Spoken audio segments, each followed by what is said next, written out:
Shalom, peuple de Dieu, j'espère que vous allez bien. Moi, je vais très bien par la grâce de Dieu. Mon message est basé toujours sur la prière. Parce qu'en tant qu'un enfant de Dieu né de nouveau, on doit toujours prier. C'est la prière qui renforce le Saint-Esprit. C'est la prière qui donne la force à l'homme intérieur. Donc, on doit toujours prier. Alors, au cours d'une prière, le Saint-Esprit m'a donné une révélation et cette révélation m'a fait du bien. Alors, j'ai décidé de partager cette révélation avec le peuple de Dieu. Car la Bible déclare que la parole de Dieu est une lampe à mes pieds et une lumière sur mes sentiers. La lumière m'éclaire. La lumière m'éclaire, me permet de ne pas tomber dans les ténèbres. Tu vois, il dit aussi dans Proverbe que la parole de Dieu augmente la sagesse. Ça donne la connaissance et l'intelligence. Et dans cette révélation, moi, ça m'a fait du bien. Ça m'a fait du bien, alors j'ai décidé de partager cette révélation avec le peuple de Dieu. Et j'espère que ça va vous faire du bien. Parce que la parole de Dieu, c'est la révélation. Et ça augmente la connaissance. Ça donne de la sagesse. Alors, je vous partage cette révélation. Et pendant que je priais, le Saint-Esprit m'a fait comprendre que la vie de l'homme est comme un joli jardin. Et dans ce jardin, il se trouve tout type de fleurs et de légumes. Donc, pendant que je parle, mon frère, ma soeur, imagine un jardin que tu as déjà vu à la télévision, à quelque part, qui est joli, bien entretenu. C'est quand tu vois le jardin, même là, toi, tu as envie, ça donne l'envie. Il dit, c'est comme ça la vie de l'homme. C'est comme ça la vie de l'homme. Il y a tout type de jolies fleurs. Il y a tout type de vie dedans. C'est la fleur. Ce sont les fleurs, pardon, les légumes, tout ce qui est dans le jardin qui donne la vie, qui donne la beauté à ce jardin. Mais tu vas me poser la question, que mais les fleurs ont quoi à voir avec la vie de prière? Alors ça va faire comprendre que les fleurs que tu vois, les légumes que tu vois, la beauté là que tu vois, ce sont les dons spirituels que Dieu a mis à chacun d'entre nous. Ce sont les dons spirituels, la connaissance, la sagesse, l'intelligence, les capacités surnaturelles, le travail, les finances, le mariage, les enfants. Cite seulement. C'est ça. C'est ça, ces fleurs que tu vois. C'est ça qui donne. Ce sont les fleurs qui donnent la beauté. Mais vous, nous les humains, nous sommes comme ce jardin. Et donc, c'est tout ce que je viens de citer là, qui donne aussi la beauté. Ce sont ces vies-là qui donnent la beauté à l'être humain. C'est ça qui donne la beauté. Et le Saint-Esprit m'a fait comprendre que pour que le jardin reste toujours joli comme tu vois, pour que les fleurs là soient toujours jolies comme ça, et que ça continue de croître, tu dois l'entretenir. Et je dis bien sûr, on doit l'entretenir. On doit l'entretenir. Le jardin physique a besoin qu'on l'entretienne avec quoi? De l'eau. On prend soin, on taille. Mais le Saint-Esprit veut comprendre que les êtres humains, pour entretenir ces vies que Dieu a mis en nous, ces dons spirituels, ces capacités surnaturelles, ces connaissances, toutes ces choses, ces vies-là que Dieu a mis en nous, on doit prier. Parce que c'est par la prière que nous entretenons cela. C'est par la prière que nous entretenons cela. Mais si nous ne sommes pas des hommes et des femmes de prière, c'est clair que ces vies-là vont mourir. C'est clair que ces vies-là vont mourir. Il m'a fait comprendre que si tu n'arroses pas le jardin, n'est-ce pas que ces fleurs-là vont mourir? Si tu ne l'entretiens pas, n'est-ce pas que ces fleurs-là vont mourir? Je dis bien sûr, ça va mourir. Donc c'est comme ça. Les vies que Dieu a mis en nous. Si nous ne prions pas, ce sont des dons spirituels. Si nous ne prions pas, ces dons vont finir par mourir en nous. C'est la prière qui va donner la force à l'Esprit Saint. Et c'est le Saint-Esprit qui fait quoi? Qui nous éclaire. C'est le Saint-Esprit qui nous conduit. La Bible déclare quoi? Jésus-Christ, il vous est avantageux que je m'en aille. Parce que si je ne m'en vais pas, le consolateur ne viendra pas. Parce qu'il est parti maintenant, il a envoyé le Saint-Esprit. Et le Saint-Esprit, c'est le Père, c'est le Fils. Il est béni habiter en nous. Et lui, la force du Saint-Esprit, c'est la prière. Donc, c'est la prière qui donne la force à l'Esprit Saint. Et c'est le Saint-Esprit qui prend maintenant ce qui est du Père et puis il nous communique. Mais si tu ne pries pas, l'Esprit est faible. Le Saint-Esprit est faible. Ou bien tu éteins la flamme. Même s'il t'envoie, tu ne peux pas comprendre. Même s'il te donne des révélations, tu ne peux pas comprendre. Parce que tu ne pries pas. Donc, pour entretenir ces fleurs-là, ce joli jardin, que le Saint-Esprit m'a révélé que c'est ça la vie de l'homme, on doit prier. Le jardin physique s'entretient avec de l'eau. Le jardin physique s'entretient pour faire croître le jardin, pour que ce soit joli, tu dois l'entretenir de l'eau. Mais il dit, nous, on doit prier. On doit prier, c'est par la prière qu'on va entretenir ces vies qu'il a mis en nous. C'est par la prière que nous allons vraiment, c'est la prière qui va permettre de faire croître les connaissances, les dons spirituels, toutes ces choses qu'il a mis en nous. C'est la prière qui va faire croître cela. Si on ne prie pas, donc c'est clair que ces vies qu'il a mis en nous va finir par mourir. Et c'est la vérité. Ces vies-là vont finir par mourir. Parce que nous ne sommes pas en communion avec Dieu. Nous ne sommes pas en communion avec le Saint-Esprit. La Bible dit quoi? Le voleur ne vient que tuer, égorger et détruire. Si tu ne pries pas, tu n'es pas en contact avec Dieu. Tu n'es pas en contact avec Dieu. Donc, Dieu ne peut pas te révéler des choses par son esprit. Et donc, c'est clair que la vie que Dieu a mis en toi, le voleur va venir faire quoi? Il va venir les enlever. Il va venir les tuer. Il va venir les égorger. J'espère que vous comprenez un peu ce que j'ai dit. Amen. Amen. Donc, c'est ça. On doit toujours prier et ne jamais se lasser. C'est ce que Jésus-Christ nous demande. Prier et ne jamais se lasser. Alors, ça continue la révélation. Le Saint-Esprit me fait comprendre aussi que dans ce jardin, donc quand tu pries pour l'entretenir, la prière permet à ces dons de croître. La prière permet à ces dons de se développer. La prière permet à ces dons vraiment d'être ferme. D'être ferme. D'être ferme. Pour ne pas que ça meure. Et donc, le Saint-Esprit m'a fait comprendre encore, la révélation continue, m'a fait comprendre encore que dans ce jardin que tu vois, il y a encore beaucoup d'espace où tu peux mettre des choses que tu veux. Tu peux planter, tu peux mettre des choses que toi-même tu veux, que tu as envie. Peut-être que ça n'est pas dans ta vie, tu peux mettre. Donc, il m'a fait comprendre, ce passage-là signifie la proclamation. Car la Bible déclare que la vie et la mort sont au pouvoir de la langue. Quiconque en aime en mangera les fruits. Donc, s'il y a des choses qui manquent, par exemple, dans ta vie, il y a des choses que tu as envie, il y a des choses vraiment que tu veux, mais tu vois que tu n'as pas. Ou bien tu veux, mais tu es incapable de le faire. Le Saint-Esprit a dit que tu dois les planter, tu dois les mettre. Parce que ta vie est comme un jardin, il y a encore de l'espace, tu dois les planter. Par la proclamation, tu libères la parole. Ce que tu veux, tu vois, tu libères tout ce que tu veux voir. C'est que toi-même tu as envie. Chaque jour, quand tu vas proclamer la parole va finir par s'accomplir. La Bible dit que Dieu dit que la lumière soit et la lumière fut. Nous sommes faits à l'image de Dieu. Et donc, tout ce que nous demandons, la Bible dit que la prière fervente du juste a une grande efficacité. Donc, tout ce que tu as envie, tout ce que tu veux voir s'accomplir dans ta vie, il y a encore de l'espace. Alors, proclame chaque jour. Et sois patient. Proclame. Proclame. Proclame. Ce que tu veux là, ce que tu proclames. Ce que tu veux là, tu proclames. Nos vies sont différentes. Hein? Nos vies là ne sont pas les mêmes. Donc chacun, les fleurs là aussi sont différents. Donc ça veut dire que les dons spirituels là sont différents. Les connaissances sont différentes. Les capacités là sont différentes. Les bénédictions sont différentes. Ça vient aussi avec son temps. Mais si tu n'as pas, tu demandes. Demander là, c'est proclamer. Ce que ça m'a fait comprendre. Tu plantes. Tu plantes.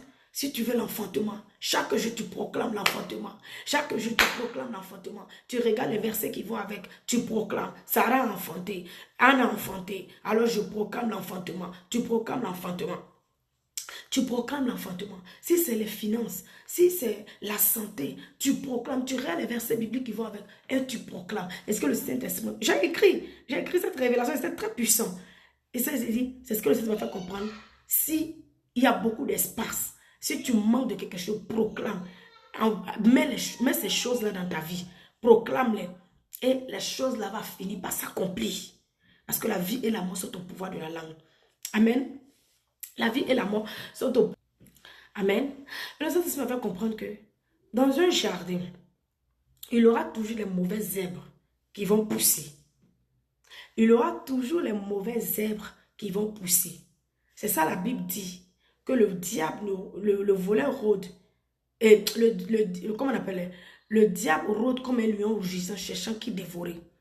La Bible a donné, Jésus-Christ a donné un exemple, un parabole dans la Bible. Il a dit que pendant que l'homme dormait la nuit, c'est là que son ennemi est venu planter les mauvaises herbes. C'est là qu'il est venu planter. Donc, ça m'a fait comprendre. Le jardin que tu vois qui est joli comme ça, il y aura toujours des mauvaises plantes qui vont pousser. Cela ne vient pas de Dieu. Dieu l'a dit clairement. Dans Ésaïe 54, à partir de verset 15, 16, 17, je crois, il a dit, si l'homme forme de complot contre vous, cela ne viendra pas de moi. Mais quiconque se liguera contre vous tombera sur votre pouvoir. Tu vois? Donc, le Seigneur va comprendre qu'il aura toujours des mauvaises plantes qui vont pousser. Il aura toujours des mauvaises plantes qui vont pousser. Mais tu dois les arracher. C'est ça le combat spirituel. Tu sais, quand on parle de combat spirituel, les chrétiens disent que non, Jésus-Christ a tout accompli à la croix. Tu n'as pas compris l'œuvre que Jésus-Christ a accomplie à la croix. Parce qu'il n'y avait pas de combat spirituel, Jésus-Christ n'allait pas dire que je vous ai donné le pouvoir de marcher sur les serpents et les scorpions et sur toute la puissance des ténèbres. Et rien ne pourra vous nuire. Il dit tout ce que tu lieras sur la terre sera lié dans les cieux. C'est que tu vas délier aussi sur la terre sera délié dans les cieux. Il a dit quoi? Voici les miracles qui accompagneront ceux qui auront cru. En mon nom, ils chasseront les démons. En mon nom, ils vont chasser les démons. Le Seigneur m'a fait comprendre que les mauvaises herbes que tu vois, tu dors le matin, tu te réveilles, tu as mal ici, tu dors le matin, tu te réveilles, tu arrives au travail, on dit bon, on est en train de regarder, sélectionner, la compagnie n'avance pas bien, il y a des personnes qu'on doit enlever, bon, peut-être que tu seras dedans, peut-être on n'a pas encore dit, ce n'est pas de Dieu, tu dois prier pour annuler cela. C'est ça les mauvaises herbes. La maladie, les mauvaises nouvelles, les problèmes, les difficultés. Toi-même, quand tu regardes ta vie, tu sais que ta vie, là, tu marches bien, tu es dans la voie du Seigneur. Tu fais ce que Dieu veut. Mais ces choses arrivent. Ce sont les mauvaises herbes. C'est ce que ça m'a fait comprendre. Il dit les mauvaises herbes. Alors, tu dois combattre ça. Tu dois les arracher. Mais quand tu te réveilles, tu vois ton jardin, qu'il y a les mauvaises herbes. Qu'est-ce que tu vas faire? Tu vas les enlever. Tu vas enlever les herbes là. Si c'est ton champ, tu vas nettoyer. Tu vas les enlever là. Pour ne pas que ça étouffe les bonnes choses qui sont dedans. Pour ne pas que ça les empêche de croître. Tu vas les enlever. C'est ça le combat spirituel. Le chrétien doit faire le combat spirituel. Le chrétien doit combattre. Aujourd'hui là, moi parfois, Seigneur, le chrétien, le diable se lève comme ça. Il vient, il vole. Il vient, il égorge. Il vient, il enlève. Parce que le chrétien, on ne prie pas. On ne prie pas et on ne fait pas le combat spirituel. Quand tu parles, Dieu va faire, Dieu a tout accompli, Dieu va faire. La chose est en train de venir te manger, ça est sur ton nez. Comme ça, tu dis que Dieu va faire. Lève-toi dans la prière. C'est ça les mauvaises herbes. Combat chaque jour. Si tu vois que quelque chose ne va pas dans ta vie, lève-toi, combat ça. Ça ne vient pas de Dieu. Dieu a dit, si l'homme forme le complot contre toi, ça ne viendra pas de lui. Tu combats, c'est ça. Combattre et enlever. Donc, ce que le Saint-Esprit m'a fait comprendre, la vie de l'homme est comme un joli jardin. Et dans ce jardin, il y a tout dans ce jardin. Tout ce qui est, les jolies fleurs se trouvent dans ce jardin. Alors, les jolies fleurs, les fleurs là, c'est les dons spirituels, la connaissance, la sagesse, le mariage, l'enfantement. C'est ça. C'est-à-dire que quand tout va bien dans ta vie, c'est ça qui donne la beauté à ton corps. C'est ça qui donne la beauté à l'être que tu es, l'être humain que tu es. Et donc, pour arroser ce jardin, ça signifie la vie de prière. Un chrétien doit prier chaque jour. Il n'y a pas fait de dire que j'ai prié trop aujourd'hui et j'attends encore 2 semaines. Non, tu dois prier chaque jour. Amen. Donc, on doit prier. La Bible dit qu'on doit prier sans se lasser. Voilà, l'homme doit, les humains, on doit prier sans se lasser. On doit prier en tout temps et en tout lieu. La prière n'est pas, j'ai prié aujourd'hui, demain je vais attendre après. Tu dois avoir des heures de prière. Tu dois faire ton programme de prière pour pouvoir bien prier. Donc vraiment mon frère, ma soeur, parce que cette révélation que j'ai, ça m'a fait du bien. Ça a augmenté ma connaissance. Parce que moi là, je ne veux pas que quelque chose meure dans ma vie. C'est pourquoi je viens te communiquer. Pour que toi aussi tu te lèves dans la prière.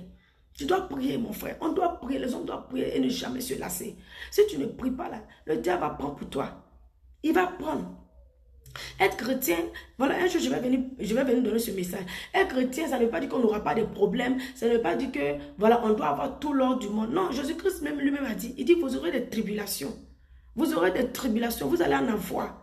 Mais, moi j'ai vaincu, vous êtes plus que vainqueur. Et dans Somme, il a été écrit quoi? Que le malheur atteint souvent le juste, mais l'Éternel en délivre toujours. Dieu n'a pas dit que si on est chrétien, on n'aura pas de problème. Donc parfois quand tu parles de la prière, que ceux qui prient n'ont pas de problème. Non.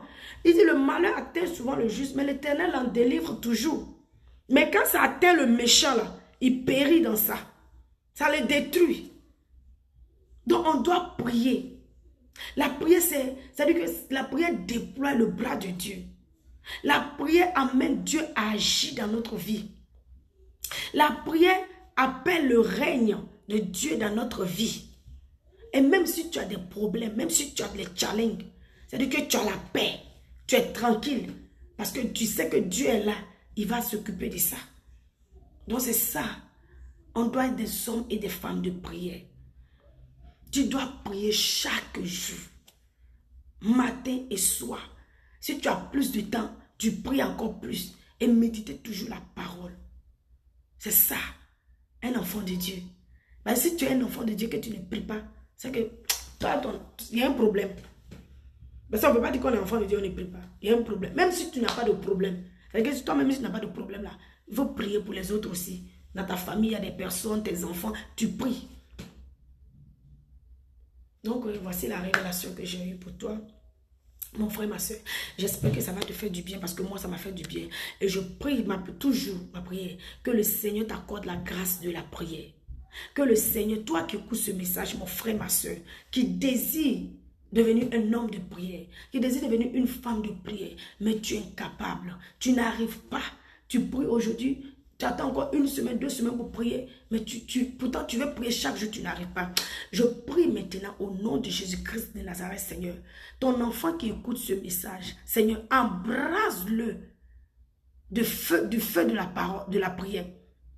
Dans le nom de Jésus, je prie que le Seigneur t'embrase de son feu de la prière. Je prie que le Seigneur t'accorde la capacité d'avoir une vie de prière. La capacité de devenir un homme et une femme de prière. Dans le nom de Jésus. Sois béni mon frère, ma soeur.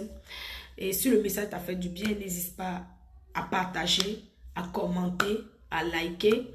Et beaucoup de personnes aussi ont besoin d'entendre ces paroles de révélation pour se lever dans la foi, pour se lever.